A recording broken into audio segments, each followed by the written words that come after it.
The mailman doesn't deliver on a Sunday. If you don't like that, you don't like NBA basketball. Anthony for three. Bang!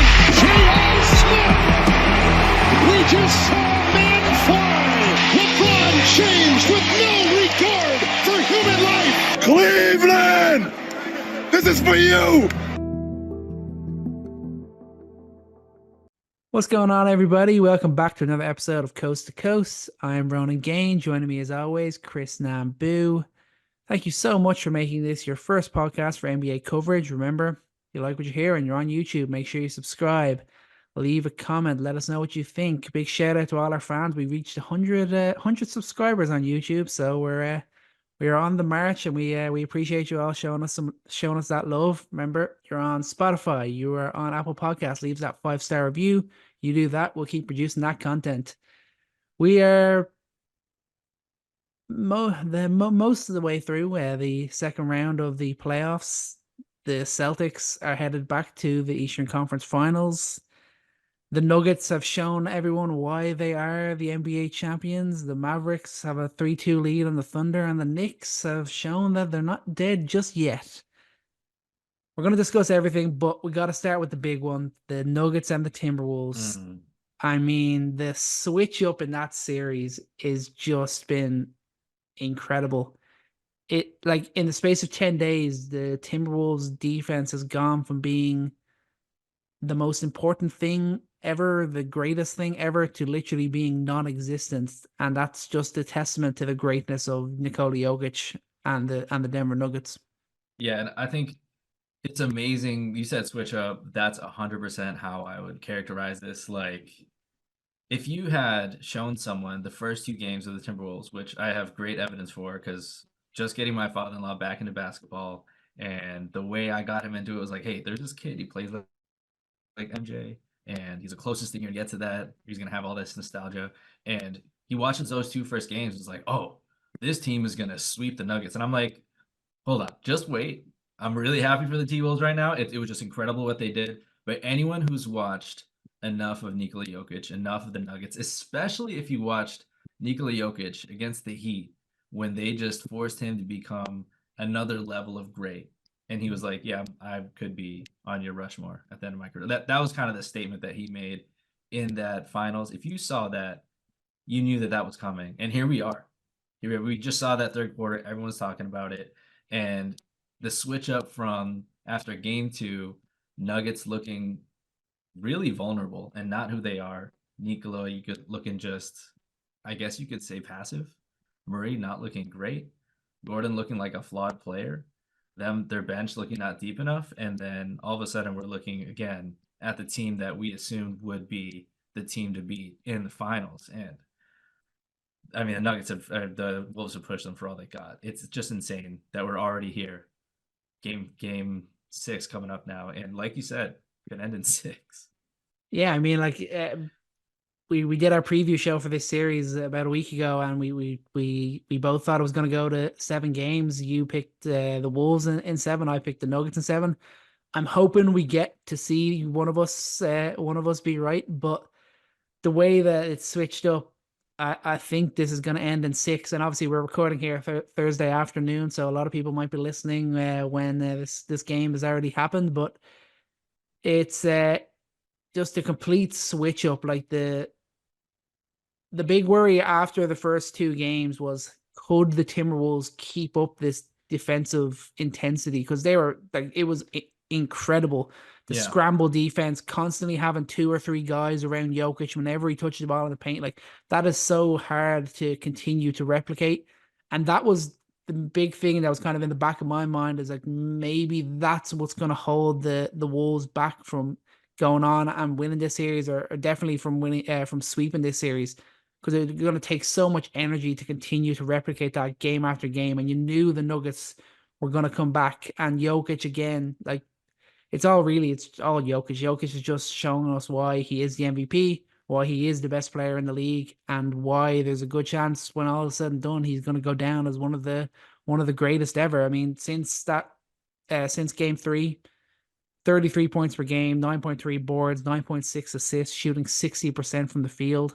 Like that's just insane numbers for a guy who's going to demand so much attention, for a guy that we think of as being like a facilitator first. Like he when he knows he needs to be that guy, he goes and does it.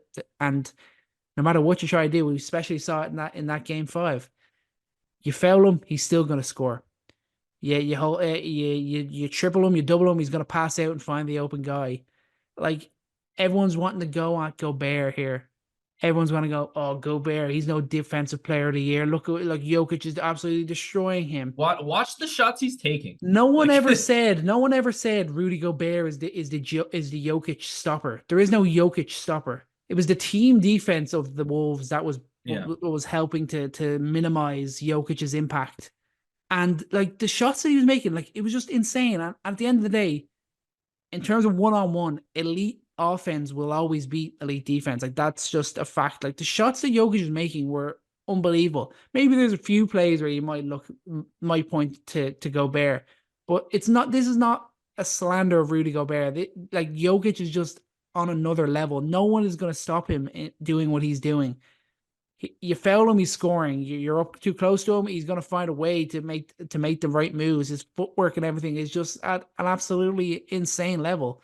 I mean, even his footwork, like just to jump in on that specifically, like Jokic has like a bag that's like 4 moves deep. Like when you're in the post, like he's got you. If he doesn't got you in 1, he's got 2, he's got 3. He's got so many counters. And Gobert was pretty much on all his counters. Those are all contested. He barely had any open looks when he was down in the post, but he was just hitting. He was hitting them contested. Like when he goes baseline and he's going for and he does a reverse fadeaway hook, and it just goes right down the bottom of the basket. That dream shake he had, falling away baseline to the right side, was completely covered. He hit it like Steph Curry style, like right off the top of the backboard, and that like no one's making those. Nobody's making those. Gobert, nobody in the world except for Jokic is making stuff like that. Yeah, that's his big thing. Like people are trying to have Gobert here, and I'm not having like Gobert is a great defensive player, and like Jokic is just in another realm. Like the shots he's making are just absolutely insane. So yeah, I just want to make a point. Like it's not about, you can't just put it all on Rudy Gobert. It's all Rudy Gobert's fault. If Rudy Gobert was a real defensive player of the year, they need to stop Jokic. Like that's an absolute load of crap. Let's not forget the damage Jokic did to Victor Wembanyama as well. But on the Wolves, the numbers just they're just not there on either end at the levels they were in the first series against the Suns and in the regular season. In terms of offensive rating, in terms of the regular season, they're minus 3.1 worse off and minus 15.6 worse off compared to the round 1 series win. Defense, regular season, they're minus 7.3 worse off in terms of defensive rating in this series, and minus 4.5 worse off than they were against the Suns. And then you look at the Nuggets, who are playing better offense than they were against the Lakers and about the same defensive level that they were playing. Well, look at what happened though. First two games, they held them to 100.3 offensive rating. That is the lowest the Nuggets have seen, I want to say, in the last 3 years. First 2 games. And then in the last 3, they go up to 130 offensive rating. Like that, what you saw the first 2 games, that was like peak. You average it out and they're still having an amazing series. But like now what you're seeing the last few games is just unreal. And like you were saying on Gobert, like Gobert has been excellent defensively regardless of Jokic. And I think you can look at what the Wolves have done defensively as well, and how they've really pressured the Nuggets and forced tough shots and forced Jokic to be great, forced Murray to be hitting crazy shots like he does. Like they've also I feel like they've still played to their standard. It's just the Nuggets are that good offensively, and how together they are and how many counters they have. Yeah, and it was like I was saying before, my thing before this series was the Nuggets weren't going to be able to play the margins like they did against the Lakers, and it turned out that those first 2 games, now looking back, they were kind of just a wake up call for the Nuggets. Like, oh shit, we really have to We have to start playing now. We can't just waltz into the Western Conference Finals. If we want to be there, we have to start playing now. And they went and did that. I mean, obviously game 3 was just a complete blowout. We can kind of just write that one off. But then game 4, like the finish to that half, the 8-point swing for the Nuggets was just such a killer blow to the Timberwolves. Like Murray hitting that half court shot. Oh my gosh. Like that was just it was just absolutely insane. And then he came out really hot then in the third quarter and made a couple of tough shots again, and that kind of took the game away from the Wolves. There's that game 4 was kind of the twisting point, because Ant was unbelievable. 44 points, 5 boards, 5 assists, shot 16 of 25 from the field. And then Cat goes 5 of 18 from the field, one of his worst shooting performances ever. Yeah.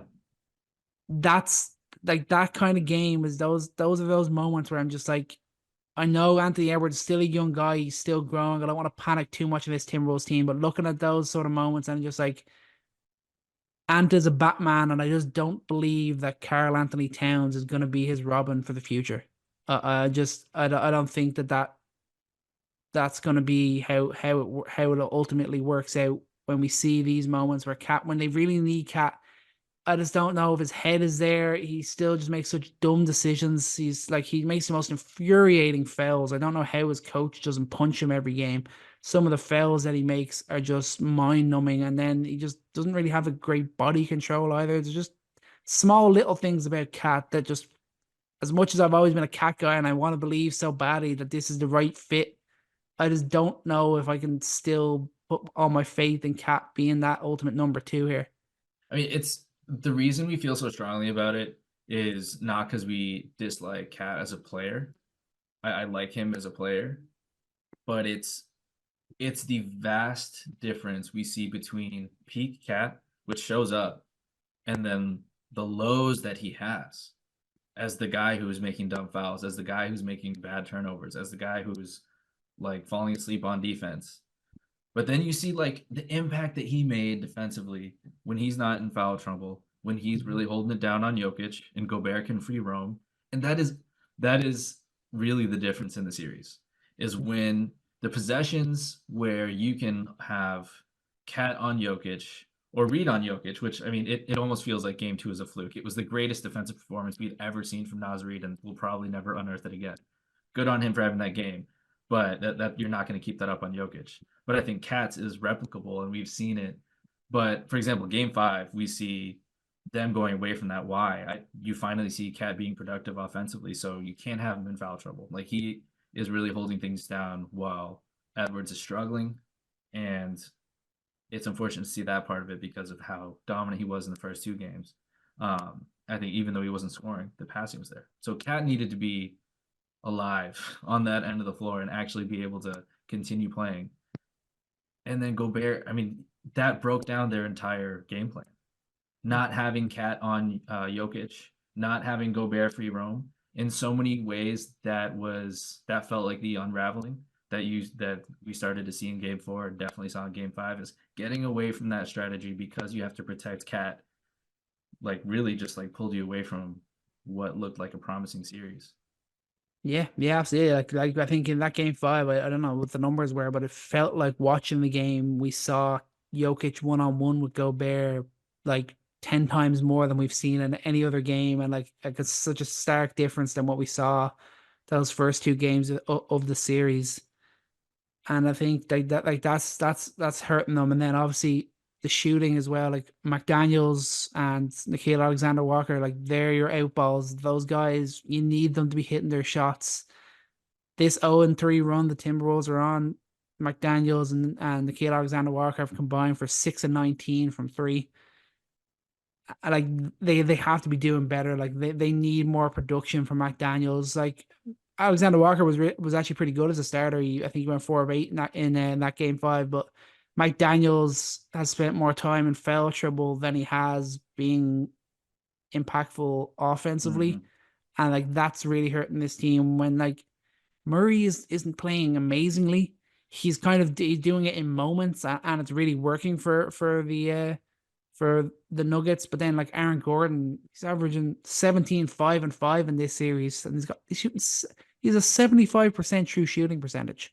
Like that's just absolutely insane. Like that in game 4, he goes 11 to 12 from the field. Like that's just absolutely wild. Like the main adjustment that like has been obvious in this series is just, yeah, Gordon's kind of bringing up the ball a little bit more, but can we really just say that's the reason why it's completely turned Well, in I mean, Denver's favor? well, let me paint the picture though, like of all the little things he's done and why he's the X factor, why they're winning. It's not, and that is honestly such a huge thing because you have the Nuggets ball handlers getting picked up full court, and it just slows everything down, and you can't expect Murray, who's nursing a weak calf, and like I said, health. Dude, like he's the fact that he can be healthy right now, it's huge. He's not going crazy, but for Gordon to be able to help him out, take the ball up, for him to be able to play make a little bit in the half court, for him to be making that second pass in the offense and getting it to the right spots to get the defensive rotation,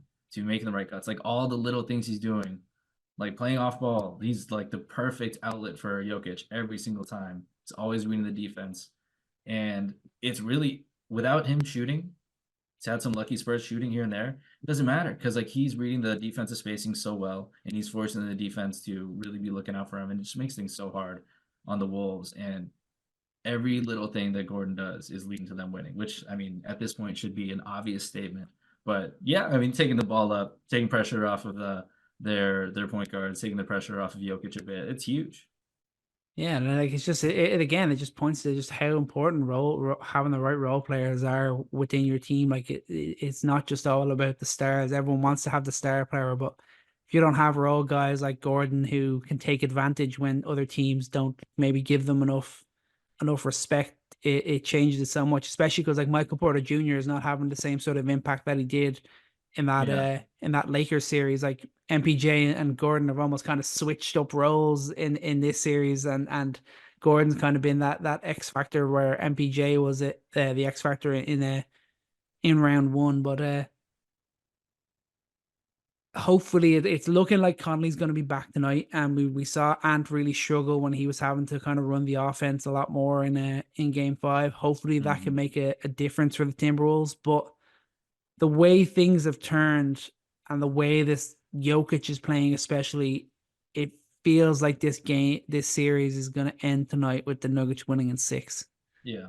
I think an important thing, if they do end up, if the Nuggets do end up winning, I think the important thing to discuss here is how will we frame the conversation? Will it be a conversation about the greatness of Jokic, or will it be a conversation again about the makeup of the Timberwolves and the deficiencies of Gobert and playmaking ability of Ant? Like, are we going to frame it like that, or are we going to frame it positively around the Nuggets? Because that's going to be a frustrating thing for Timberwolves fans, for people who are hopeful for the T-Wolves, because I feel like the conversation is going to go negatively, and I'm not sure it's fair in this instance. It just watching how just unexpected this turnaround has been after the first 2 games.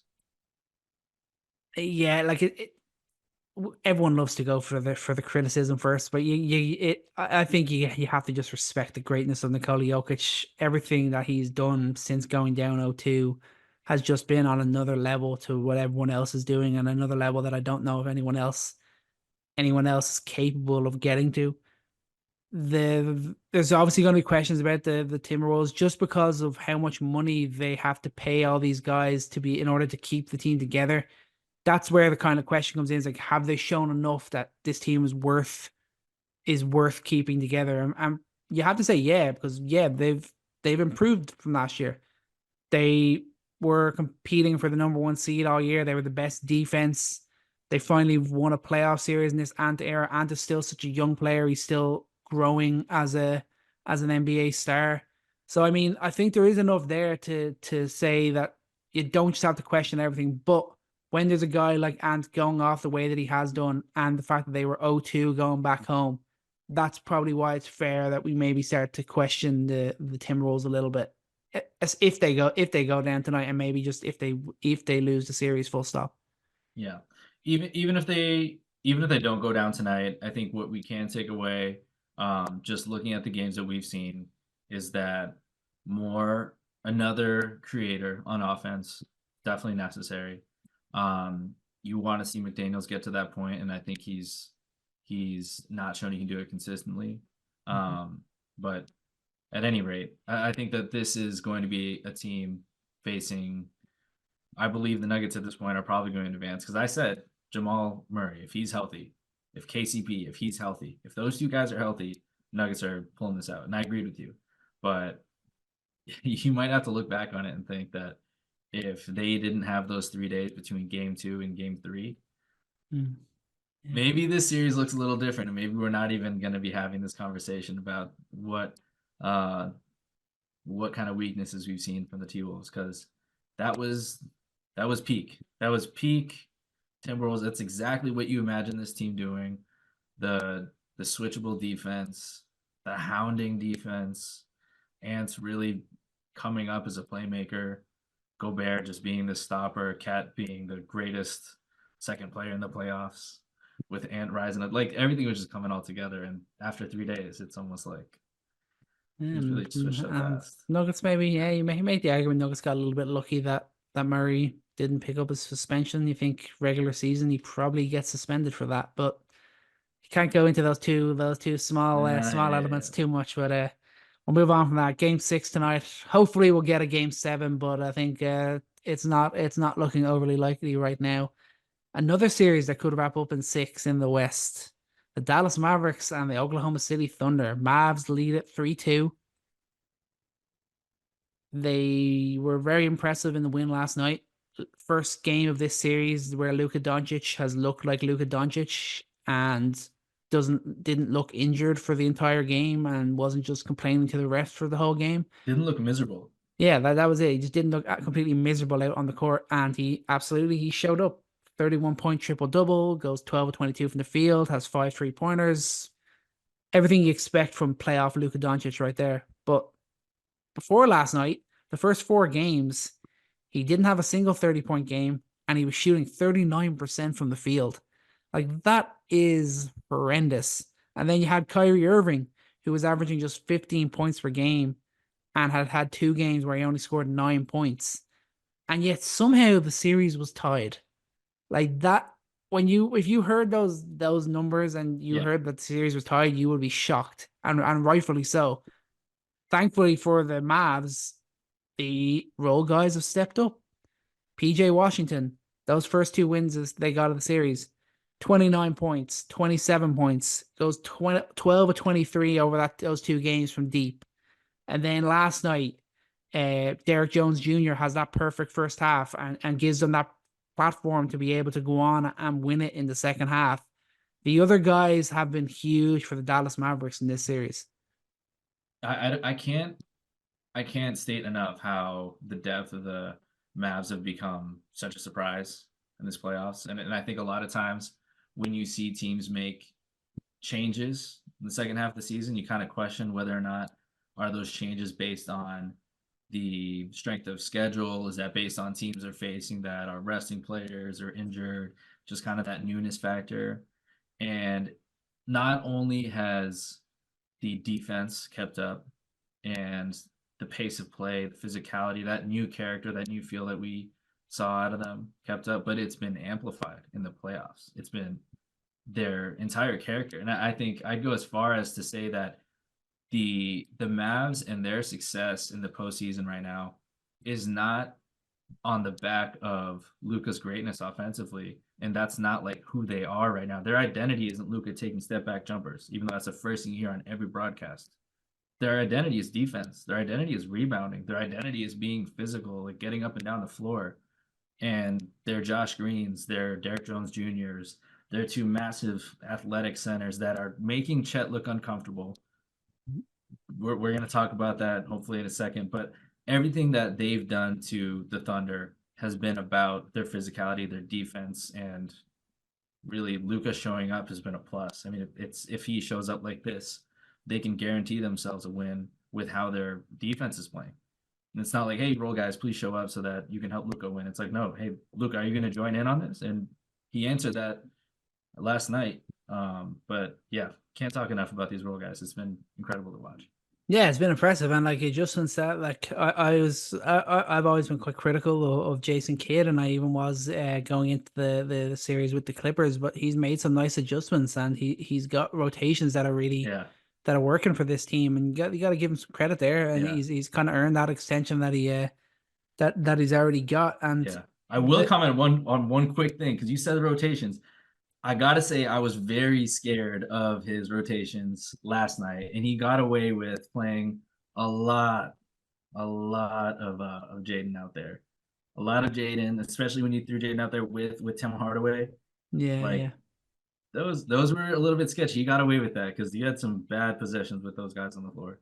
Yeah, that's definitely fair, but at least in terms of just Tim Hardaway Jr., at least in this series, he's actually hit a few shots in a couple of big moments for the team, which they've definitely needed. But yeah, like the way they've clogged the paint has been very impressive, and I think a lot of people were writing off this team after that game one where they really struggled. They were bad in that game one where OKC were dominant. And like I just remember, this is such a funny thing. Like Charles Barkley before this series started on Inside the NBA, basically was like, "Yeah, Thunder are going to sweep this or win it in five." That's And you great. know what his reason was that for? Because of what Lou Dort did to Brandon Ingram. He goes, "Yeah, Lou Dort's going to do that to Luka Doncic as well." And I was actually offended when he said that. To compare to compare Luka Doncic to Brandon Ingram was just so incredibly wrong. And don't get me wrong, Nah, Lou Dort has done great on Luka. Luka has not been overly yeah, impressive, but run those numbers back. like Run those numbers yeah, back. You just said it. like he has done well, but Luka is still going to deliver the assists. He's still going to deliver more than Brandon Ingram was ever going to deliver. Brandon Ingram's not throwing a 3/4 oops. Yeah, like He's not it's throwing it's those those sort times. of things that are going to set Luka apart from a guy like Brandon Ingram. And I think like Shea has been the only consistency in this series Yeah, where he's been out there every game just doing what Shea does. He's yeah. been at, like his numbers are insane in this series. 31 points, 9 boards, 7 assists, 1.4 steals, 2.4 blocks on not far off 50-40-90 splits. Like he has been absolutely next level for the Thunder. And unfortunately, J Dub he's struggled in this series, averaging just 16 points per game, really struggling with his shot. Chet has been fine, but last night Has he? he's been fine. Like he's had steadier numbers than he did in that first series. And like last night was the game where his shot was just completely off, and like he just looked exhausted out there. It looked like the season was taking its toll on his body. Like he played all 82 games. This is his first year. He's now in the second round of the playoffs. And like there was a couple of times where he got fouled or he felt someone ended up in the ground, and he was just like looking up to the ceiling, like, "Oh my God, I have to keep on doing this." It I don't was know. it was it was tough for him, and like it's tough when he's kind of the main big having to go up against Lively and Gafford. I feel like my frustration with Chet is the lack of aggression in the right moments. And I feel like he could be more aggressive. And I feel like, especially like last night, the only offense that you could really like be worried about for the Mavs at times, especially in the beginning of the game, was them getting inside, and the oops that they were getting, the backdoor cuts that they were getting. Obviously, not all that is attributed to Chet, but Chet has to be great. Like Chet is, I expect that of Chet for him to like upgrade his level of play and play up to the moment. And to be fair, like he had 4 blocks in the game before, 4 blocks in the game before that, 2 blocks in the game before that, 3 blocks. So this is not. I'm not trying to say that he's been bad over the course of the series at all, but last night at home, that was tough, and that was uncharacteristic of Chet. And in the playoffs, it comes down to one game, Yeah. and like the Mavs win off of the play of their bigs last night, and even just you can picture Daniel Gafford just backing him down, muscling him away, and scoring under the basket. And that doesn't happen to Chet. And I don't know why it happened last night. I don't know where the momentum was, but he didn't look like himself. And I feel like that was one of the inciting reasons for them to be in the hole here. Yeah, I mean, like I was saying, I think it's all just starting to take an extra toll on Chet. This like you can't forget he's never had to play an 82 game season before, and now Yeah. it's up to what it's up to 95 or so in terms of after the playoffs and everything like that. Like he's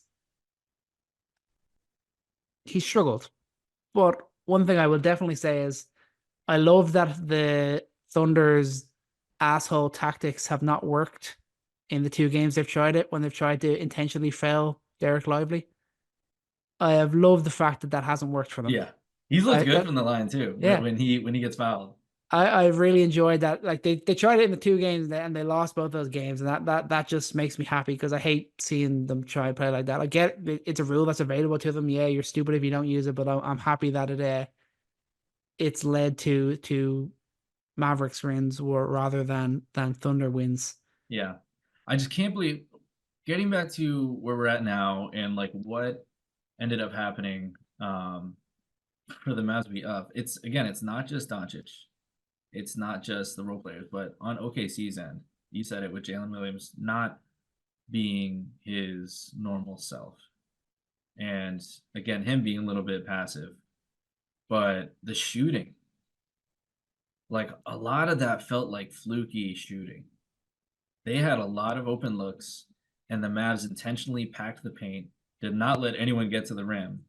And you're just hoping like Isaiah Joe misses a shot, that Lou Dort misses a shot.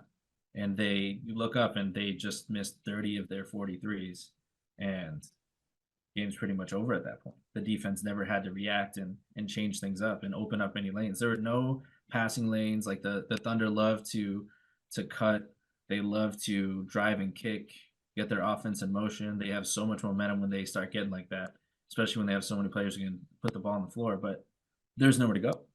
And I think maybe it's kind of a small nuance of the game where I don't know if the Thunder are used to being given so many easy looks. I don't know. You run out of explanations because even Mike Daniel, even Jalen Williams, if they're all asked after the game how they felt about their offense, they felt good about it because they had so many open shots, but they just never got it going. Yeah, like they were I think they were the best shooting team in the league Yep. this year. Yep.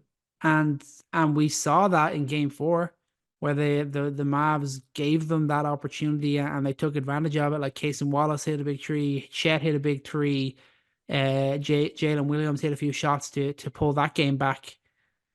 But yeah, like I mean, is that just is that a fluke? Is that like that was the Mavericks. That was what they went for. That was they relied on the others not beating them, and that worked for them. So you can't really knock it. Anytime the others do win for you, you're amazed and you're like, oh, this is so important. This is so important to the team. But then it again, you can't rely on that consistently either because they're the others for a reason, you know? Yeah. And we mentioned about how good they were, just to put a number on it, for the whole course of the season. As a team, they shot 38.9% from three.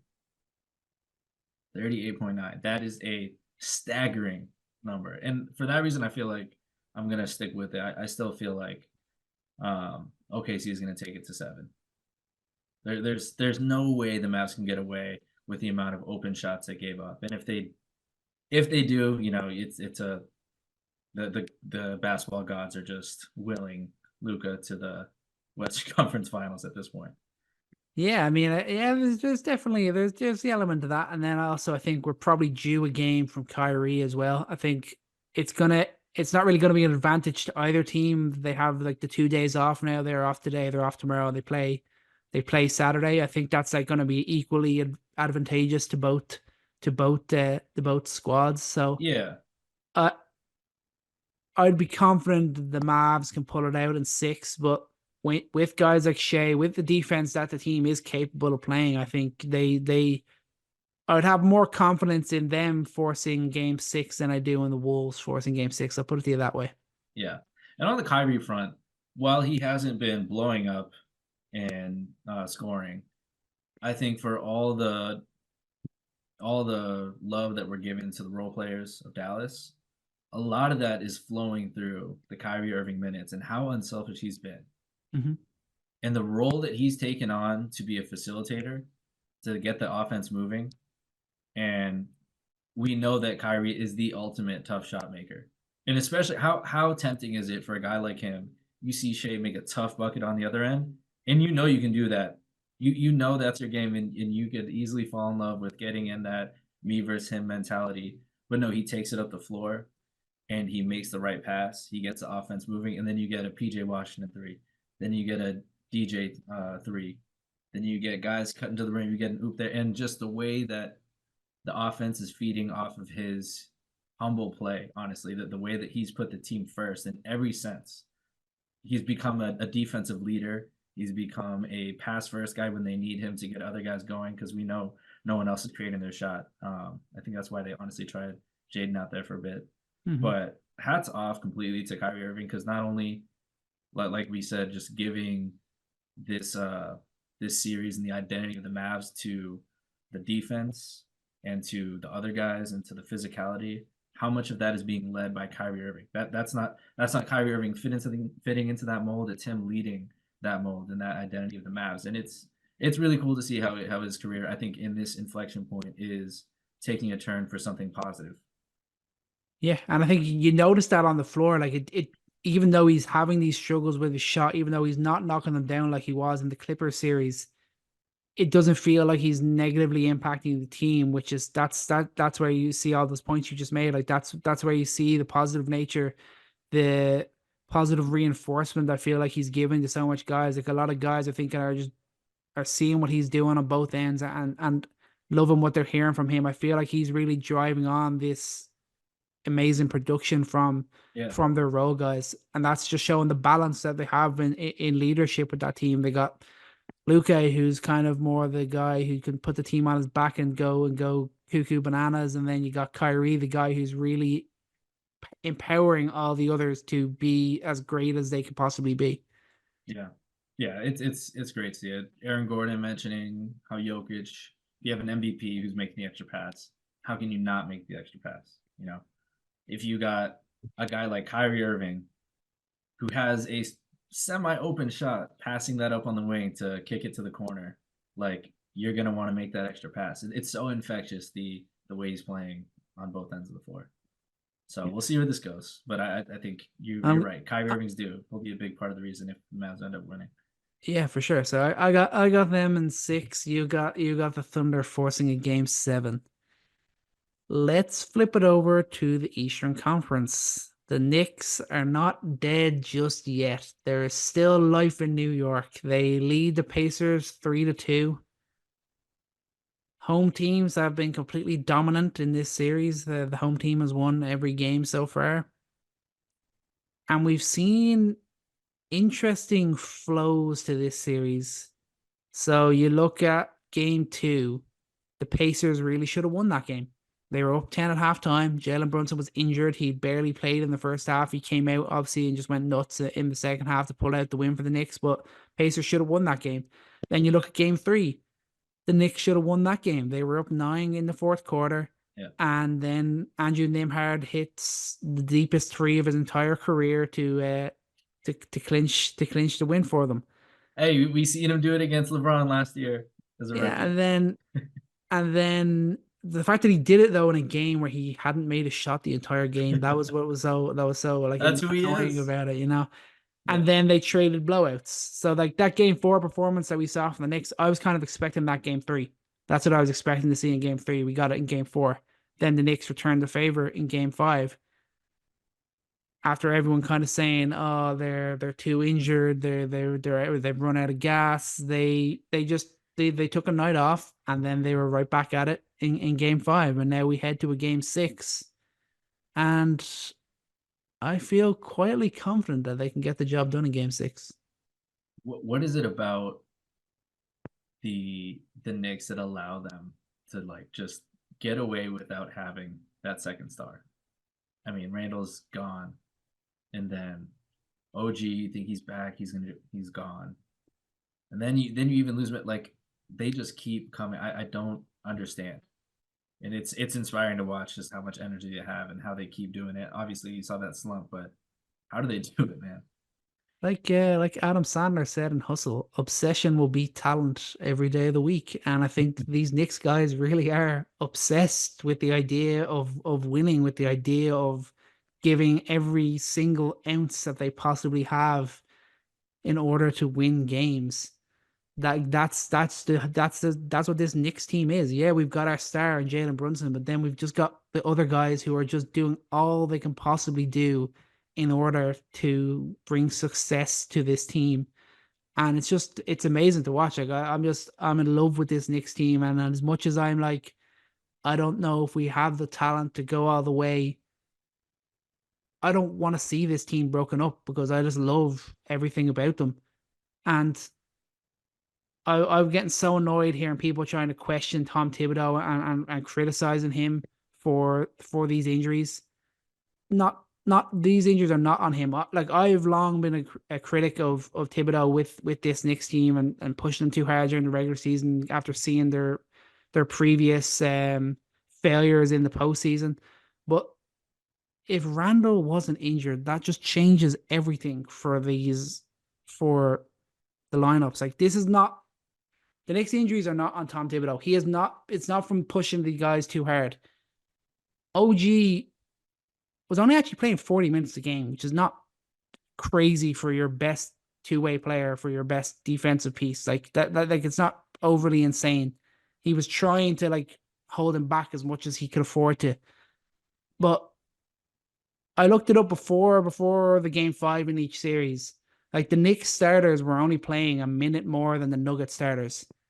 And if Julius Randle was in the lineup, the Knicks would be playing normal minutes. And if the Knicks were actually fully healthy, they would probably have a legit 8-man rotation, if not 9-man rotation to be playing. And they'd be playing so much more normal minutes.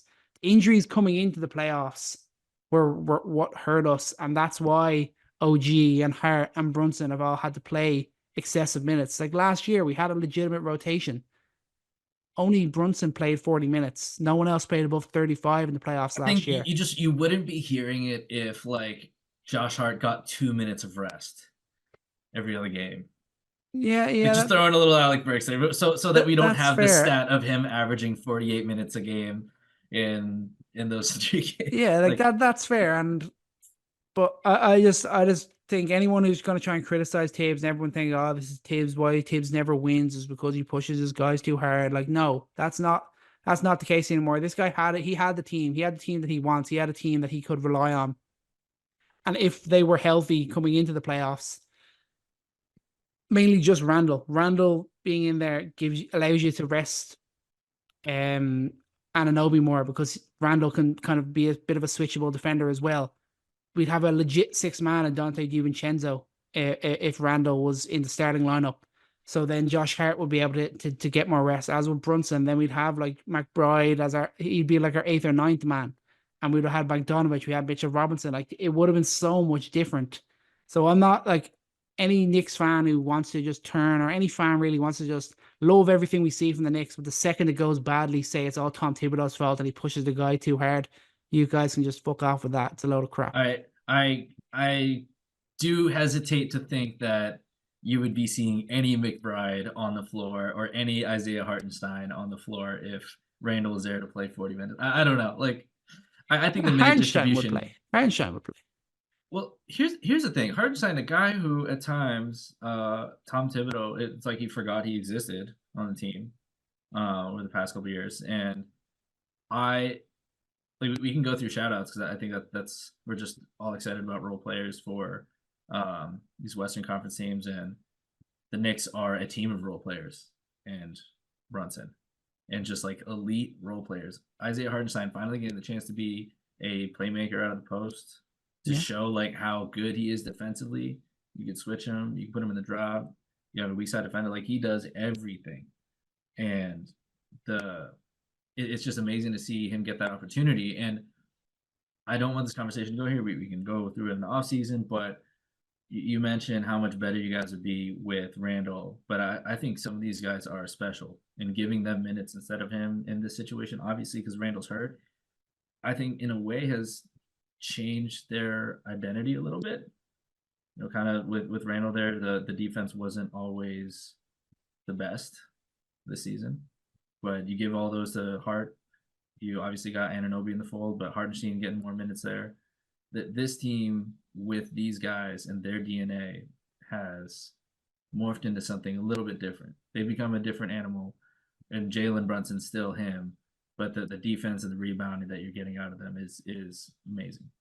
Let's not get this crossed up now. I wasn't saying they're better with Julius Randle in the team. I was just saying the minutes wouldn't You be can't just as throw him out and be excessive. like, well, if we had Randall, this You would know be me, over already. I've always been a critic of Julius Randle, and as we've seen, he likes to forget to show up when we get to playoff time. So to say that they'd definitely be better with him, I'd like to believe they would be, but I would also say I'd be more thinking of just him taking some of the minutes off of a few of the other guys would be kind of the bigger thing. That's almost the thing that's in my mind, not them actually being better with him. And like I always say, like he's the guy.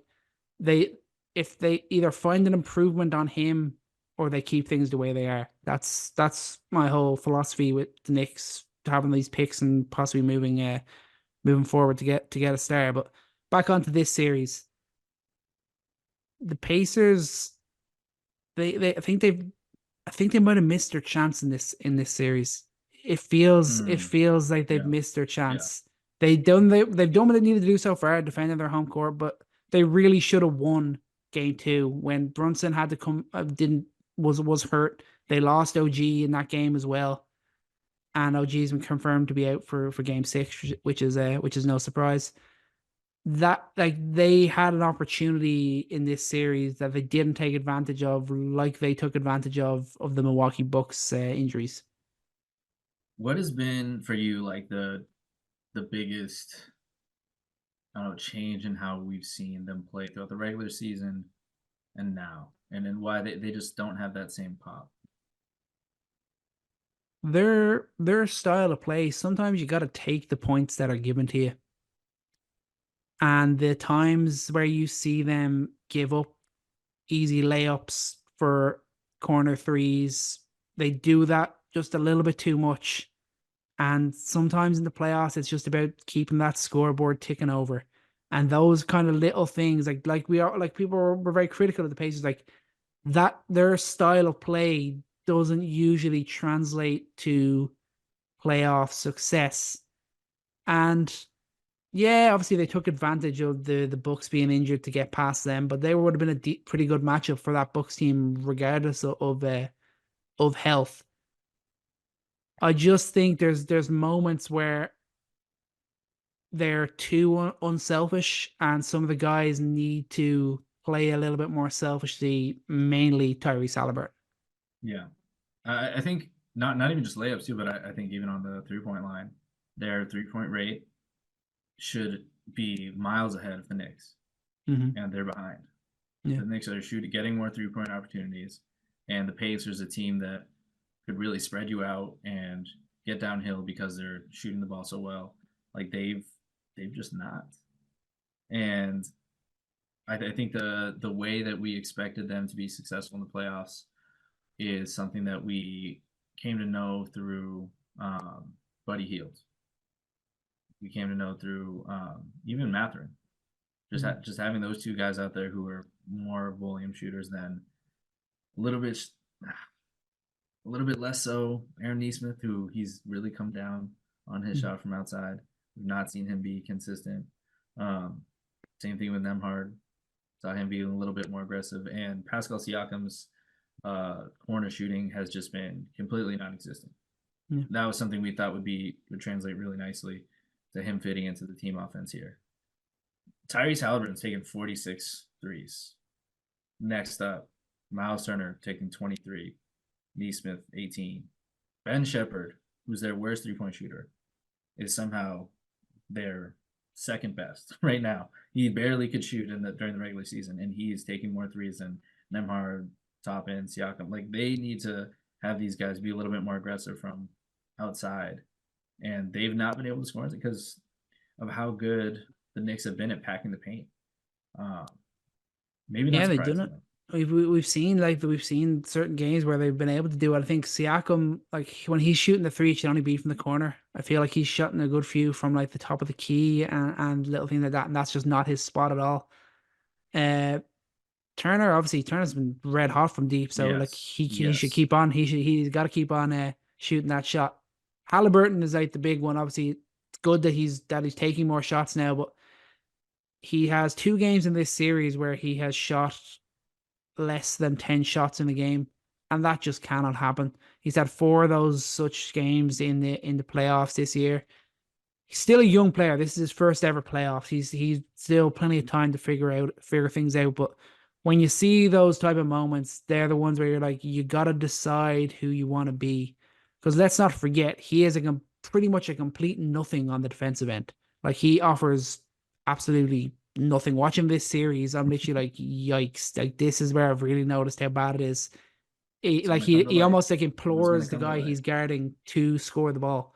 Like that's what it feels like when you're watching him in a lot of sequences. But offensively, he just has to put the ball in the hoop. It can't just be, yeah, you want to be unselfish, but he is the star guy in this team. He is the star scorer on this team. He has got to put up more shots.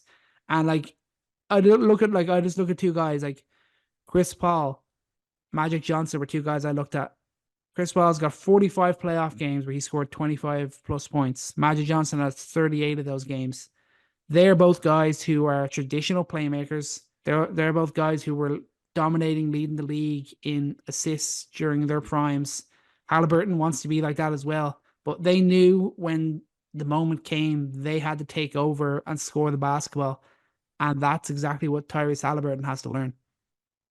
Yeah, it's just really frustrating to see him pass up a wide open layup to get a wraparound pass to Ben Shepherd in the corner who doesn't want to shoot it, and then you get that. How many possessions can you think of like that? Like Halliburton's got Oh, a so nice many. floater, and Mm. then he kicks it out, and then the ball's moving around to guys who don't want to shoot the ball because they've been shooting terribly because the Knicks are demons and they're just closing out on everything. So, and then it just ends up in a Nemhard, okay, I got to do something with it, or Siakam, and obviously, we want to see more Siakam aggression too. Mm. Maybe like especially in those situations when the ball swings, it comes to him, and then he needs to make something out of it. Like he's honestly got to be that star, and I think that's what they envisioned here is that they know Halliburton's DNA is not to be the guy who takes a shot every time, and I think his game is also not based around that. He's takes advantage of situations. He's not creating a lot of them, so they need Siakam to take a step up too. Yeah, that's fair. Like Siakam should be dominating the matchup with Josh Hart, but Josh Hart just plays at such an intensity that he can do enough to just frustrate him. That little like enough since OG has gone down. Like I think Siakam has been a little bit better, but he should be really dominating. He should be really dominating that matchup for the Pacers. And like yeah, like you said on Haliburton, it's just like instead of knowing he's going to score, he chooses to hope someone else will score too much. That's Yeah, like that's the kind of the mindset that he needs to change a little bit. But just looking ahead to this game 6 tomorrow night, I mean, Brunson obviously had a huge bounce back there in game 5. We thought he might be done for, but he showed us that he's still good to go. His 5th 40-point game of the playoffs. Burks has had an unbelievable impact. Like the scoring he's added off the bench has been huge. McBride started game 5, and that really worked for the Knicks. Now we'll see what the Pacers do to kind of counteract that in game 6. But I feel like Dante DiVincenzo is primed for a big game 6, just like we saw in round 1, and that's why I think the Knicks are going to be able to get the job done in Indiana. is there a more electrifying sound than the Garden yelling "Deuce" as Deuce hoists a three, and it's just in the air for like 3 seconds of that high arc, like that. You Beautiful. got, I love his game, man. The way he slotted in. And you know what? Um, Someone else actually made a comparison the other day watching the game. Someone tweeted, watching Deuce McBride feels like the best possible outcome for Bronny James in the NBA. Whoa, And it wouldn't be bad. Wouldn't be Bronny bad if James Bronny could has get to that made sort the of level. podcast. There we Glad we go. drafted him.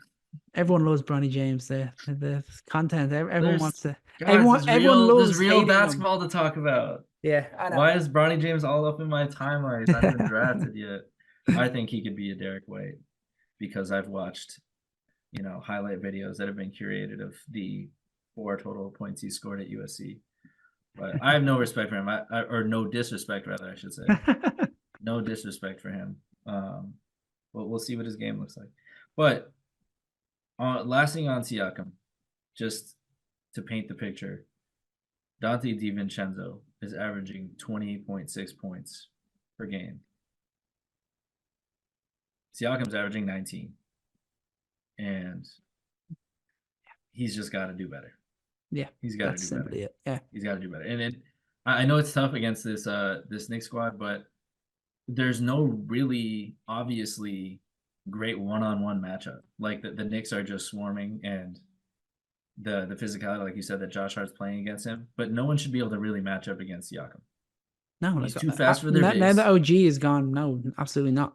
Yeah, and even with OG there, like there was an argument that Siakam is a unique kind of mismatch for him because OG is usually stronger than any of the wings, but Siakam's kind of both, and he can give him problems there. But he hasn't been good enough, and we got to see what we get out of the Knicks over this next couple games, or maybe one game, because I think the Knicks could be the one.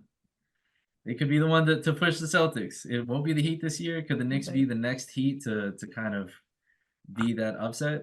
The Knicks were fully healthy. They'd have pushed the Celtics hard. The Celtics would have won the series, but the Knicks would have really made them work for it. Yeah. Hopefully they get it done in 6, so they get a couple of days rest. And I think the Eastern Conference Finals would start Sunday, I believe, if the Knicks win game 6. So obviously we only get that day off. The Celtics are going to have that extra bit of rest, which of course they have earned, so you can't really knock it. But guess let's get into that series to finish off the episode. Celtics win it 4-1. Injuries just completely decimated the Cavaliers. Mitchell goes down in game 3. Then heading into game 5, they're also without LeVert as well. Jared Allen didn't play at all in this series. Just really tough. Celtics took care of business. You just look at them. Celtics are such a team where, similar to the Nuggets, where you're just like, there's always someone else there ready to step up. In terms of when the big guys aren't doing it, someone's going to step up, and we saw that from Al Horford last night. Games 1 through 4, he was 4 of 22 from deep. Then last night, he makes 5 threes. He has 22 points, 15 boards, 5 assists. And that's really tough to take for the Cavs, because they made that a game for what? 40 minutes? It was a game for 40 minutes. Listen, I don't know. I'm not going to accept that you just compare the Nuggets and Celtics right now, because if anything, I'm coming away from this series being a little bit, not that my faith is shaken in the Celtics, but they should have won in a way more convincing fashion, to be fair. And if Donovan Mitchell's healthy, this series is not over. And if you looked at these two teams, even if they're healthy, and maybe KP is the thing we need to talk about, but we would have said that the Celtics should win in 4, but if they take a game off, they'll win in 5. This team winning at 5 without Donovan Mitchell really being healthy, with them losing Jared Allen, with them losing Caris LeVert, even though he seemed lost, even though he was healthy, that shouldn't have been as close as it felt. These games were won in the 4th quarter, and Jason Tatum's not getting rest. Jaylen Brown's not getting rest. Like, they had to push to really win these games in a kind of surprising way. Yeah, that's absolutely fair. And like, I've been heavily critical of the Boston Celtics. I said before, I'll be disappointed if they don't sweep. They didn't sweep. They like to lose game 2 at home. That's the Boston Celtics. Not just lose, they got blown out. Yeah, they got a beat down then, and it wasn't like the Heat, where the Heat just went nuts from 3. The Cavs just played a far better game than the Boston Celtics. And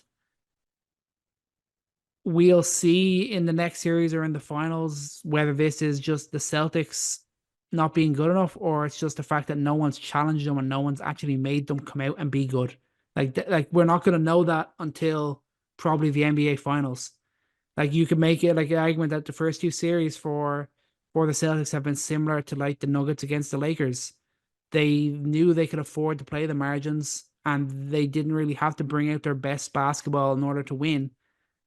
I still believe that if the Celtics are in more clutch games, they're going to lose. If the Celtics don't blow teams out by 10, 15 points, they will lose because when it gets down to the nitty gritty and they got to make plays, they go way too much to one-on-one. They don't really They're have not running those offense, yeah. genius offensive sets. That's where you're like with the Celtics, shit. Is this just them not having to do it, or do they really not have it? And that is kind of the question, because they didn't get pushed to really be pressured to figure that out in the regular season. That never really happened for them. Everything was, you don't have to run a whole lot of offense when you can spread the floor and win one-on-one matchups and just run some simple pick and roll, cross matching. Like just the very simple stuff works for the Celtics because everyone is so good. And I guess I'm not ultimately worried about their fate getting to the finals. I'm not. No.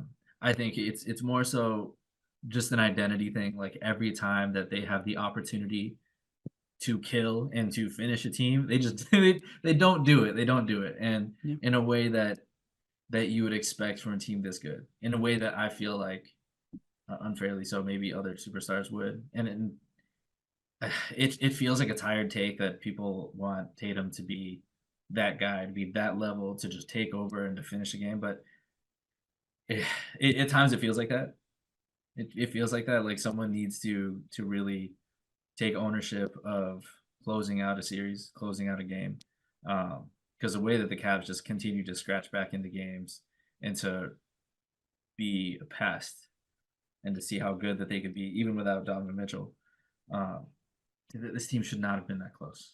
That's just the main thing. It should not have been this close. Yeah, that's fair. Like they put the beat down on the Heat in the games outside of the one that Miami won, but they didn't do that to the Cavaliers, and the Cavaliers made them work harder than they should have with their health. Like Tatum, his shooting slightly improved. He's up to 44% in this series. That's a 2% increase from the series against the Heat, but still below what he was shooting during the regular season. Got his points per game up to around the mark of the regular season, and it was significantly better than the Heat series. Can he sustain that is the question. And like I said before, like there's no world where Jason Tatum being the team's best rebounder and facilitator leads to them winning a championship. I don't care. Like that's just not happening. He has to be an aggressive, dominant scorer because that is his best attribute. And he has to be that in order for the Celtics to win a championship. Yeah. And it'll come out of that maybe. It'll take the Knicks waking him up. Maybe that's what really forces them to wake up and take that next level. Because I think what we've seen from some teams is them leveling up, and the Celtics haven't had to level up. They're it feels like they're playing down to competition. Yeah, absolutely. And on that note, like we can be a little bit positive about the Cavs, and let's do that. Let's do that right now because I really hate the fact that it's immediately going to Cavs feature because that's frustrating as a fan. You know, you're a Cavs fan, you're excited about making it out the first round. Cool. Sorry, that was backhanded. It was purposeful. But one negative thing and then positive. How about that? Because I can't let this go. I cannot let this go. In that elimination game, did you notice what the T-shirt said in Cleveland? I didn't see, no. It said Eastern Conference semi-finalists, Cleveland Cavaliers. Every T-shirt in the building, in like Times New Roman font. Just that. Like that was such a telling thing about what the front office thought about the end of the season. And, you know, I think 10% of me was like, are we kind of reading too much into things that's all they cared about and that's why they did blah blah blah. And that pretty much confirmed it for me. Like as an organization, they didn't mind as long as they got out of the first round, then we're good. That was just Yeah, those t-shirts were crazy. Yeah, that was their whole thinking all the way through. That was what we saw towards the end of the regular season. That was their whole thing, was just we have to win one playoff series just to show. Yeah. Come get to your show the t-shirt. It's never improvement. gonna happen again. Eastern Conference semifinalists. Here we go. Yeah, just disappointed. But again, we saw the heart they have. They saw the adjustments Yes. that they can make. They saw the quality of JB Bickerstaff as a coach. I mean, the best run the Cavs had this year was when they were depleted. And I think what we've seen this year is that I'll be really disappointed in Cleveland if they fire JB Bickerstaff. Oh, I think that'd be I I think that'd be such a mistake. I think he's done great work and he's shown the ability to make adjustments to still succeed on the fly despite having major injuries. I think they've just seen this year that I know they hoped Mobley's offensive game would be in a better place than it is, a more consistent place than it is, but I think they've got to realize that the two big lineup is not working. Yeah. And maybe the backcourt of Garland and Mitchell is not working either. They got to make adjustments to this roster if they truly want to succeed. If they want to succeed with Donovan Mitchell as a star, they want to succeed with Mobley being their two-way star of the future. I think they've got to make big roster adjustments and hope that that's enough to make Donovan Mitchell want to stay around. But JB Bickerstaff, if they were to dismiss him, that'd be a major mistake. Yeah, I think it's time to, and not because the two big lineup hasn't been good. I think it's been good, and they've evidenced that. You can look at all the on-off difference. They're better with those two on the floor together, and you can see it on the floor, the things they do throughout the regular season. But I think looking to the other night when Mobley scores 33 on 63 true shooting and 4 assists was 2 blocks. Yeah, how dominant he was because it was on him. There's no Donovan Mitchell. There's no Jared Allen because Jared Allen, like himself, he's a good post player. Like he's shown that, and Mobley defers to him a lot of times. But when it was Mobley and Garland didn't have it going, like he showed flashes of, oh, okay, that's that guy. That's that guy we saw after rookie year. Like, okay, he could be someone you build around. Mm-hmm. Like he could be AD level. He could be at least Jaren Jackson Jr. And I think better than Jaren Jackson Jr. But he hasn't shown that enough. And the fact that you got a flash out of that in an elimination game, that is something that Cavs fans should be excited about. And I don't want to harp too much on a flash on one game, but I think that all that he showed there is legit. That's all legit stuff. That's stuff that you can say, hey, Evan Mobley, play that tape over again. You took a healthy Celtics squad, you and a Garland who's barely doing anything. Like you made them push for that win. And if you add that to Donovan Mitchell, like you can have hope for that if that's the kind of guy that can grow over the summer. Yeah.